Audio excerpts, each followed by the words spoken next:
5वीं शताब्दी में भी भारत इतना ही उन्नत था।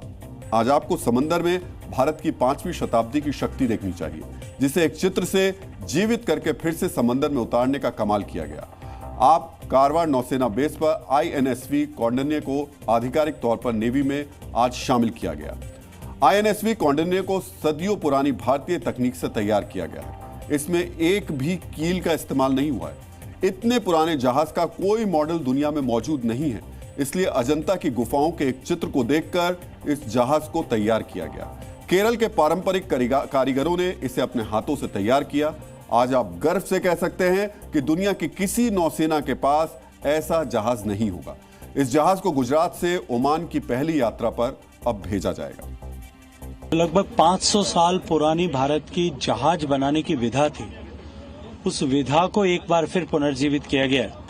अजंता की गुफाओं में इसके चित्र, भित्ति चित्र देख करके, कुछ पुराने सिक्कों पर इसके आकृति को, उकेरी गई आकृति को देख करके, बाद में इसको पूरा अध्ययन करके इस शिप का पुनर्निर्माण किया गया।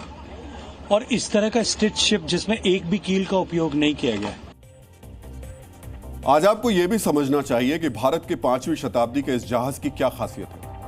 यह आधुनिक जहाजों से बिल्कुल अलग होने के बावजूद क्यों बिल्कुल सुरक्षित है।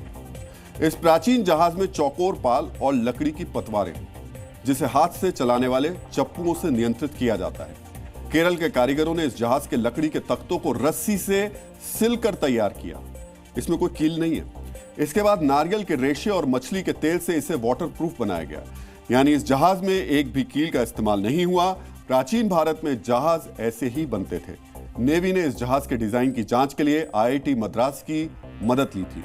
इंडियन नेवी ने भी इसकी सुरक्षा का पूरा परीक्षण किया। इसके बाद इसे नौसेना में शामिल किया गया। INSV कौंडिन्य प्राचीन भारत के गौरवशाली इतिहास का जीवित प्रतीक बन गया है। जब बाकी दुनिया के देशों में नौका बनाने की, नाव बनाने की, जहाज बनाने की, पानी के उसकी परंपरा नहीं थी, ऐसे समय में भी हम बहुत उन्नत जहाज बनाया करते थे। ऐसे समय में अपनी उस विरासत को, उस गौरवशाली विरासत को फिर से इस रूप में एक बार जीवंत करना एक बहुत सुंदर पहल है। और सबसे बड़ी बात, अगर हम नौकायन की बात करें, पूरी मैरीटाइम हिस्ट्री की बात करें, तो वो उसमें भारत का कोई सानी दुनिया में नहीं रहा है।